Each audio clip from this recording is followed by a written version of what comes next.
आज इस वक्त हम जलसा गाह खड़े हैं और आप देखें, इधर देखें अपना, आप देखें कि अवाम हर तरफ आपको नजर आ रही है।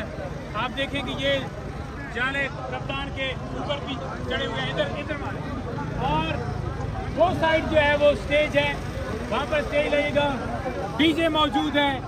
इंशाअल्लाह ताला कल इंशाअल्लाह ताला 8 तारीख को 2 बजे जलसा है और आपने 2 बजे से पहले पहुंचना है। इस जलसे को कामयाब करें। आप ये देख लें कि अवाम का जोश व खरोश, किसी किस्म की यहाँ पर पुलिस की कोई रुकावट नहीं है, कोई हर्डल नहीं है। तो लिहाजा अगर कहीं रास्ते में रुकावट आती है, कहीं रास्ते में आप महसूस करते हैं कहीं गिरफ्तारी है, वो कोशिश करते हैं, तो आप हटाएं और पहुंचें। बस इस जलसा गाह में पहुंचना मकसूद है। मोटरवे से आपको यहाँ पर 2 किलोमीटर जो है मुसाफत तय करनी है।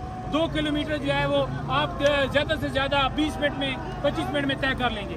आप पहुँचे, पैदल पहुँचना पड़ता है क्योंकि बहुत ज़्यादा रश भी हो सकता है, ट्रैफिक ब्लॉक।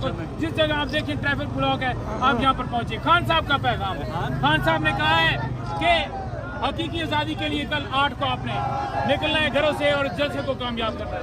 इंशाअल्लाह ताला जलसा जो है होगा और किसी का बाप भी एनओसी कैंसिल नहीं कर सकता, और अगर किसी का बाप करता है तो फिर भी हम आएंगे। लेकिन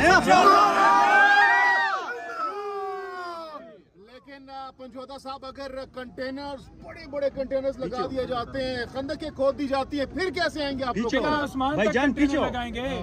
जितने कंटेनर लगाएंगे, जब आवाम का समंदर होता है तो ये कंटेनर जो है फूलों की तरह उड़ा दिए जाते हैं। और आप देखेंगे कि कप्तान के जाले जब आएंगे तो रास्ते खुद ब खुद इंशाअल्लाह ताला आवाम लाखों की तादाद में निकलेगी, अपने हक के लिए निकलेगी, कप्तान की रिहाई के लिए निकलेगी और इस जलसे को कामयाब करेगी। तो कंटेनर्स को हटाने के लिए क्या इंतजाम कर रहे हैं आप लोग?